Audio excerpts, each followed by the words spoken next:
Bien, Manuel, vamos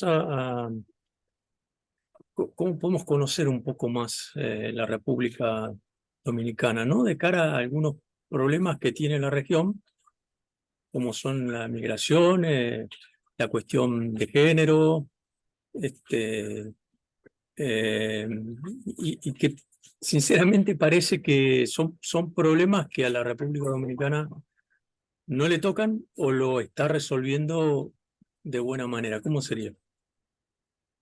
Quizá sería bueno como que me explique bien el contexto, digamos, de esta conversación. Sí.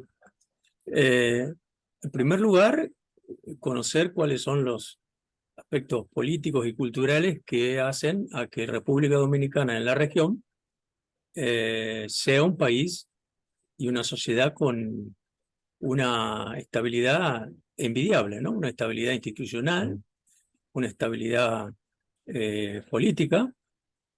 También podemos hablar un poco de las elecciones, por supuesto, de 2025, donde ya está definido todo un dispositivo, ¿no? Electoral e Ujú. institucional, entiendo. Así Y es. bueno, todo eso de cara a los problemas que tiene la región, ¿no? Y eso en el marco de una investigación, ¿no? Tengo Sí, entendido. sí, sí, sí, sí. Una investigación, un relevamiento general de Centroamérica y el Caribe en los rasgos institucionales y electorales, básicamente. Ok. Eh, Efectivamente, esta conversación se traduce o puede llegar a ser una fuente para De información para los posteriores. investigadores. Claro, claro, exactamente, sí. ¿Y quién hace la investigación? Bueno, la investigación es para GESIRPAL, que yo creía haberte enviado el... Sí, yo lo vi rápido, pero digamos que quiero Sí, oír sí, de ti es el un contexto. grupo de investigación de Argentina, pero con Ajá. representantes de toda Latinoamérica. A mí me toca la cuestión de Centroamérica y el Caribe.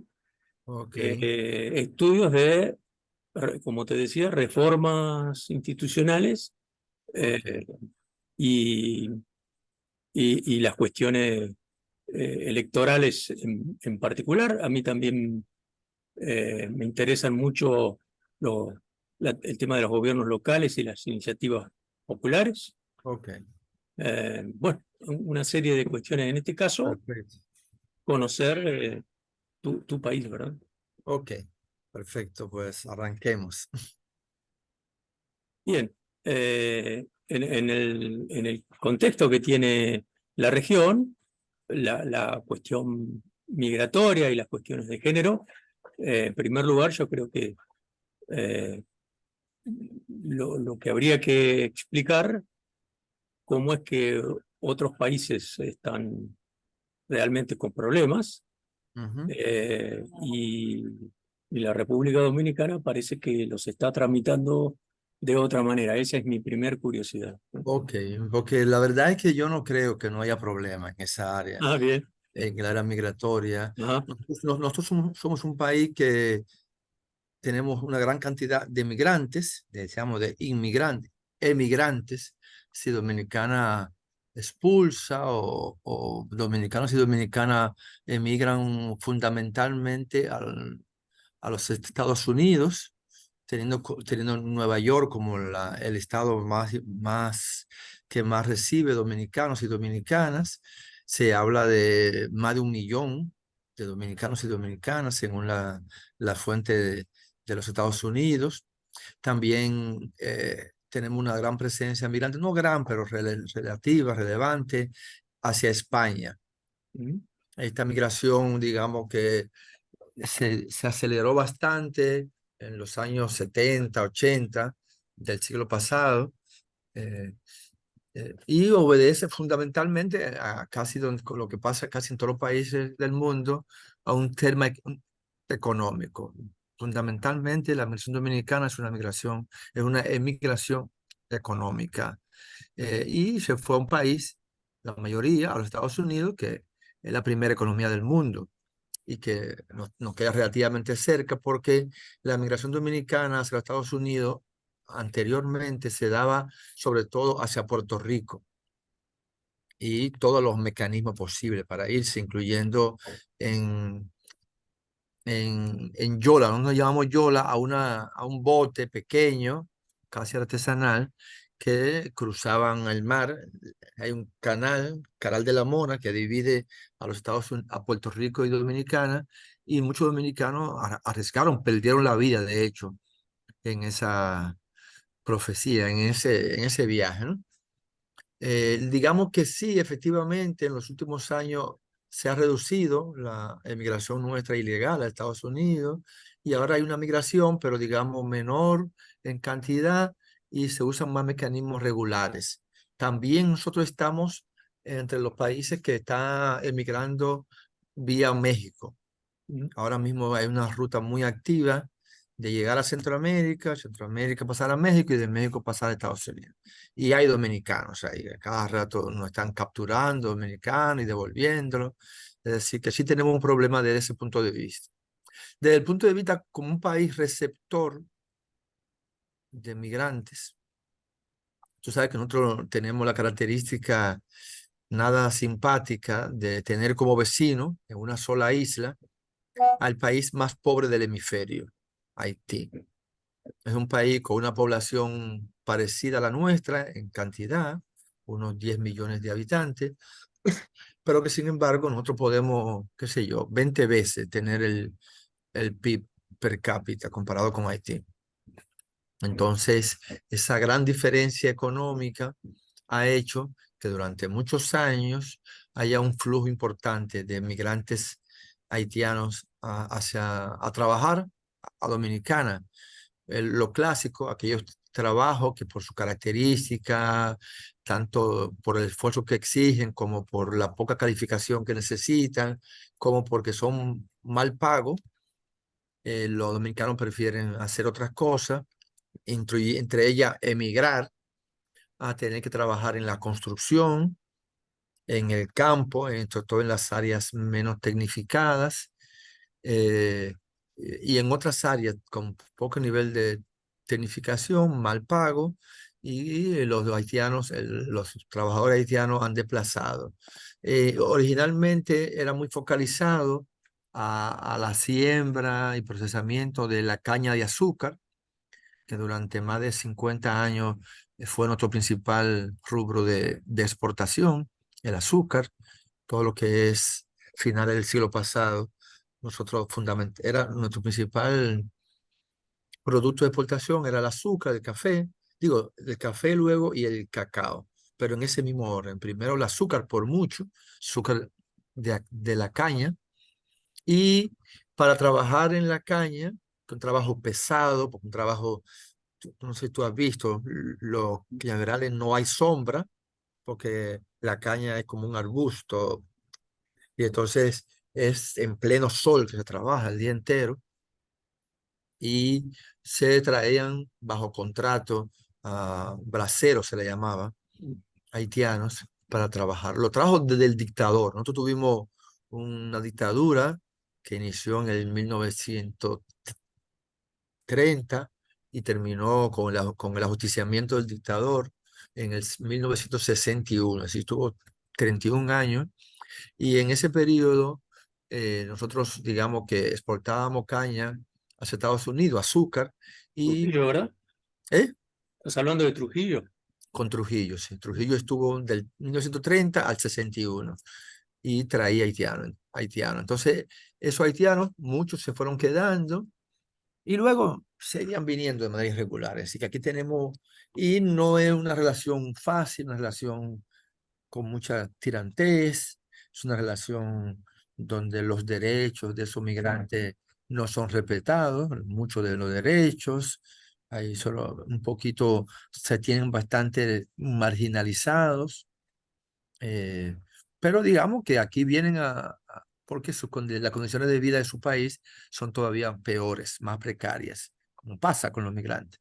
Pero no podemos decir que ahí tenemos una política migratoria saludable, armoniosa, una política que primero no se cumple tal como está planteada y segundo, hay muchas violaciones y hay unas relaciones difíciles. De hecho, en estos años que tú sabes que Haití está atravesando por una de sus más profundas crisis, que en Haití decir más profunda es mucho, porque tienen casi desde que se hicieron Estado, se la han pasado en crisis económica, política, pero digamos que se ha ido dando una profundización de esa crisis, y ya no solamente en lo económico, que sí, el nivel del desempleo muy alto, también en lo político, como tú supiste que hace unos meses mataron al expresidente. Entonces, eso crea todavía más presión migratoria hacia la parte este de la isla, que somos nosotros, y genera tensión porque se deportan, sí, no es una relación buena. Y se habla de cerca de 1.800.000 haitianos en el país. Ahora también tenemos una migración reciente, que como está en todo el continente, que es una migración de Venezuela.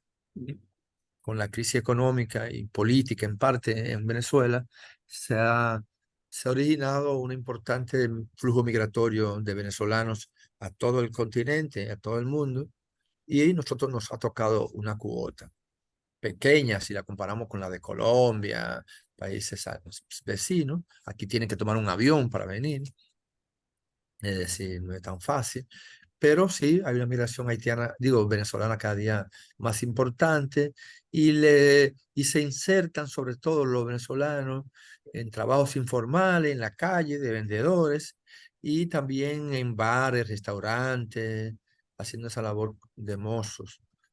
Hay una presencia cada día más. Eso en Y cuanto al tema migratorio. en este contexto, ¿cómo funcionan las economías de remesa, digamos? ¿La? La economía de remesa, digamos. Bueno, es importantísimo para nosotros. Si las remesas de dominicanos y dominicanas desde los Estados Unidos y de España, básicamente, de Europa, son la tercera fuente de divisa. No tengo el dato, ¿no? Pero es fácil conseguirlo, pero es la tercera fuente de divisa, solo después del turismo y la zona franca. Es muy importante para la economía dominicana, sobre todo para eso, para la estabilidad cambiaria. Es decir, tenemos los dólares que necesitamos para cubrir también un déficit comercial que tenemos importante. Si nosotros en términos de volumen de exportación e importación, es deficiente el país, sobre todo a Estados Unidos, que es nuestro principal cliente comercial. Entonces eso genera un déficit comercial en la balanza de pago que se suple a través de la inversión directa de capitales, el turismo, que es la principal fuente de divisa, las remesas y lo que llaman las zonas francas industriales, que también nos generan, esas son las cuatro principales fuentes de divisa, por lo cual nosotros tenemos cierta balance comercial positivo.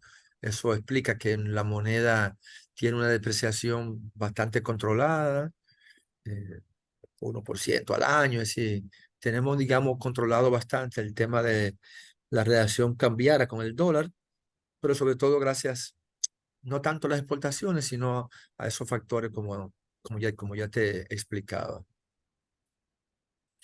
Pero sí juega un papel importante la remesa, y juega un papel sobre todo porque le llegan a la base social, es decir, reciben muchas remesas los sectores más desfavorecidos en materia de ingresos, es decir, los quintil, quinto, cuatro y tercero, son los que más reciben divisas, remesas, y eso juega un papel estabilizador bastante importante, además de su rol en el tema de las divisas. Juega un papel porque hay muchas familias en este país que viven de las remesas. Se fue un hijo, migró, o migró la mamá, y la mamá se encarga de mantener a sus cuatro muchachos aquí. O al revés, se fue el hijo y mantiene a los padres, le construye la casita. Es decir, no hay duda que es un motor económico y además suple una necesidad importante. ¿Cómo es el índice de desarrollo humano de la sociedad dominicana, digamos? en el ingreso a la justicia, el funcionamiento de las instituciones. ¿Cómo está eso? Bueno, nosotros, en los últimos estudios que yo vi de el Índice de Desarrollo Humano que elabora el Programa de las Naciones Unidas para el Desarrollo, señalaban que nosotros somos uno de los países que menos aprovecha su crecimiento económico para convertirlo en desarrollo. Y por varias razones. Una, digamos, las maneras de tú pasar del crecimiento económico a desarrollo económico humano son básicamente dos: empleo, cantidad y calidad, que es como el medio por excelencia que produce la distribución del ingreso. Y nosotros, la verdad que nuestro modelo económico tiene como uno de sus principales déficits que genera poco empleos y empleo de cierta de calidad baja. Es decir, el 52%, para que tenga una idea, de la población económicamente empleada es informal. 53, 54, 55, varía ahí, pero vamos a decir cerca del 55% de la población ocupada lo hace en el sector informal. Y como tú sabes, el sector informal, una de sus características es que los empleos suelen ser de calidad inferior, porque no tienen seguridad social, tienen salarios relativamente más bajos. Y además, sectores pujantes como el turismo no se caracteriza por altos salarios. Ahí sí son formales, pero de bajos ingresos. Y segundo mecanismo para convertir la economía, el crecimiento del PIB, que ahí te contaré que sí somos exitosos en eso, es servicios públicos de calidad, que mediante es el mecanismo, digamos, si el salario y el empleo es el mecanismo para la distribución del ingreso entre capital y mano de obra, el Estado juega un papel de redistribución del ingreso. Es decir, como esa crea tanta simetría en el tema de repartición del ingreso entre capital y mano de obra, porque es un sistema claramente volcado a favor del empleador, el Estado tiene un papel que jugar de redistribuidor del ingreso. Si le coge recursos a través del sistema impositivo a todo el que genera ingresos, sobre todo, o al que hace actividad económica, y se supone que debería suplirlo en servicios públicos de calidad a toda la población, privilegiando a la población de menos ingresos. Entonces, eso si tú te das cuenta, en las áreas que más se miden en el desarrollo humano son eh, salud y educación. Y nosotros en ambas áreas tenemos, escúchame, déjame, déjame nomás, que me estaba preguntando mi asistente que me estaba recordando que tengo la entrevista contigo. Ella no sabía que yo estaba en eso. Entonces, el sistema sanitario dominicano es bastante deficiente. Si tú miras los principales indicadores, sí, escúchame, que me sigue.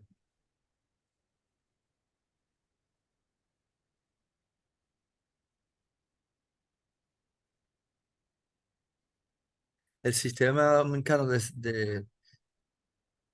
salud, coño, pero, escúchame,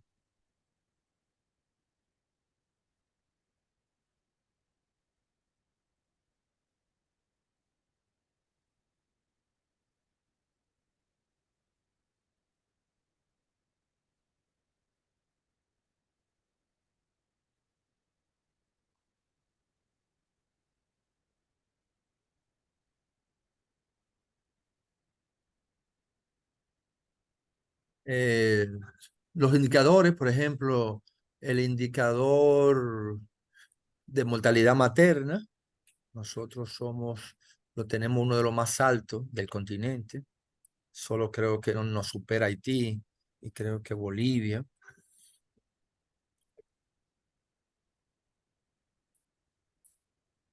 Dame un segundo, espera, porque tengo que llamar.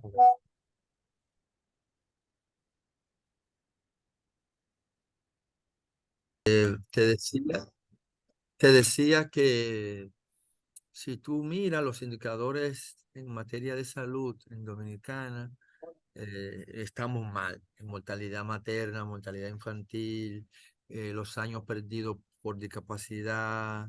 Estoy eh, escuchando muy bajo, Manuel. Te decía que si te das cuenta, si miras todos los indicadores de salud en República Dominicana, y son relativamente negativos comparándolo con la región. Los que más se suele usar, son los años perdidos por discapacidad, un indicador que se usa mucho para medir la eficiencia y eficacia de los sistemas sanitarios. Estamos entre los peores, igual estamos entre los peores en la mortalidad infantil, la mortalidad materna, la esperanza de vida está por debajo de países que tienen un nivel de ingreso per cápita inferior a nosotros. Es decir, que, y si hablamos en materia de educación, que es otro indicador para medir el desarrollo humano, nuestro sistema educativo lamentablemente es uno de los peores del continente. Si tú ves las pruebas que se hacen, pruebas internacionales como la prueba de Pitzer, nosotros parecemos como de los peores rendimientos en materia de educación. Así que la verdad es que hemos sido bastante exitosos a nivel de crecimiento económico del PIB, digamos, bastante, y eso no es menor, porque eso ha permitido que la base material de la economía dominicana se haya multiplicado en los últimos 60 años. Hemos sido los países que más hemos crecido. A pesar de eso, tenemos varios déficits en materia de desarrollo humano. Es decir, se le llama como sí, una cierta subutilización de todo nuestro potencial económico para que se convierta en desarrollo humano. Bien. ¿Cómo describirías la estructura electoral e institucional, digamos? Ese sistema electoral que ya los ha llevado a tener sus primarias listas, sus candidatos para el 2025. Y nosotros tenemos un sistema electoral basado en dos leyes fundamentales. Una ley que es la ley electoral y una ley sobre partidos políticos y agrupaciones partidarias, partidos políticos. Esas dos leyes que se aprobaron de manera conjunta, digamos que definen o configuran lo que sería el sistema electoral dominicano. Es un sistema que se ha ido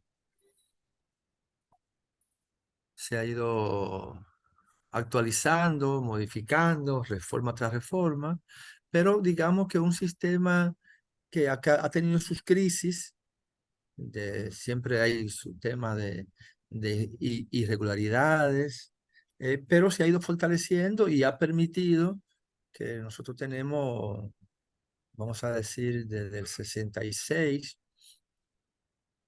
tuve un periodo de 10 años con elecciones más o menos normales, digamos, en el marco de un sistema débil, y que se ha ido fortaleciendo con el tiempo, que ha permitido elecciones cada día cada vez más eficientes, y que ha permitido también que haya habido, nos estemos acostumbrando a un natural cambio de mando de un partido a otro. No vamos a decir que estamos en condiciones óptimas, pero ha permitido cierta armonía en el mundo electoral que a su vez se refleja en lo económico y en lo social. Si yo tuviera que señalar un tema crítico que se le ha buscado soluciones, pero no la hemos encontrado, es el tema del financiamiento electoral. Nosotros tenemos un sistema de financiamiento mixto. Hay unos fondos que proporciona el Estado Dominicano a través del fisco, ¿no? Y que se reparten a los partidos políticos en función de los votos obtenidos en la más reciente campaña, el más reciente proceso electoral. En función de eso, se distribuyen los partidos mayoritarios, que le toca una cuota, y los partidos minoritarios le toca otra cuota. Pero en general, adolece, es caro. La política es cara. Y eso tiene, digamos, el daño. Tiene muchos daños, pero el principal daño se concentra en que cada día más, para tú aspirar a un puesto electivo, desde un concejal hasta un diputado, un presidente, un senador, el nivel de inversión que hay que desarrollar es muy alto. Y entonces eso genera que muchas veces tú, que te elijan o no, dependen no tanto de tu capacidad de convencer, en términos programáticos, lo que tú estás proponiendo, tu práctica política, sino también la capacidad que tú tengas de invertir en el proceso. Porque solo para que te dé a conocer, para que efectivamente la gente te conozca, hay que hacer una inversión importante. Y luego para convencer, y hay también una cultura un poco clientelar, es decir, que hay gente que vota, el que le dé un dinerito, el que el día de las elecciones le garantice un dinero para que vote. O el que, está el que tiene un puesto público da un empleo y, ya, y ese empleo te genera ciertas lealtades. Entonces, es un sistema todavía con déficit. También todavía hay un tema del uso de los recursos del Estado en la campaña.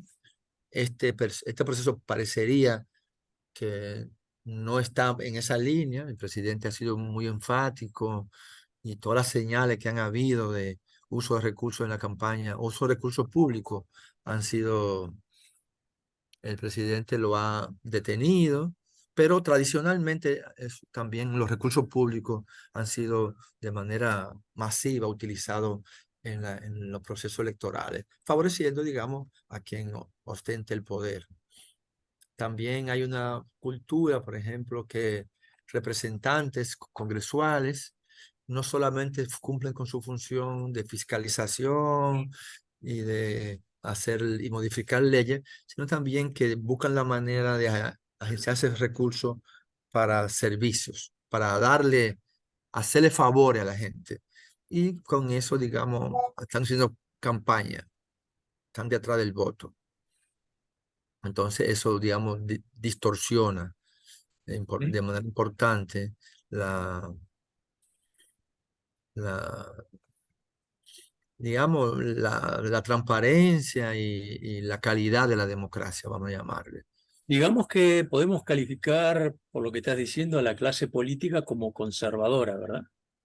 Aquí predomina el conservadurismo histórica. Bueno, ha tenido su momento, pero yo diría conservadora en el sentido clásico de liberal y conservador. Sí, yo diría que predomina, porque ahora tú lo mides en función de los derechos de las minorías, y la verdad que sí, se puede considerar conservadora. Eso también, la verdad, es que garantiza cierta estabilidad, porque si Claro. algo procura el conservadurismo, estabilidad. Aquí no hemos tenido revoluciones triunfantes, la presencia de la izquierda radical es muy pobre. Yo diría que lamentablemente, porque yo creo que sería mejor un poco más equilibrado, pero tú ves que todos estos países latinoamericanos en algún momento gana la izquierda o está muy cerca, con 30%. Aquí, un partido así clásico de izquierda eh, nunca ha alcanzado un 2% de los votos, Mm. para que tú veas a qué nivel. Puede ser quizá uno de los países en la región donde la izquierda, en términos electorales, ha tenido un desempeño más deficiente. ¿Y el apego de la ciudadanía a la democracia, cómo lo ves? Bueno, si tú ahí puedes ver, hay varios estudios que se hacen. Está el ¿cómo se llama? El Latinobarómetro. Latinobarómetro.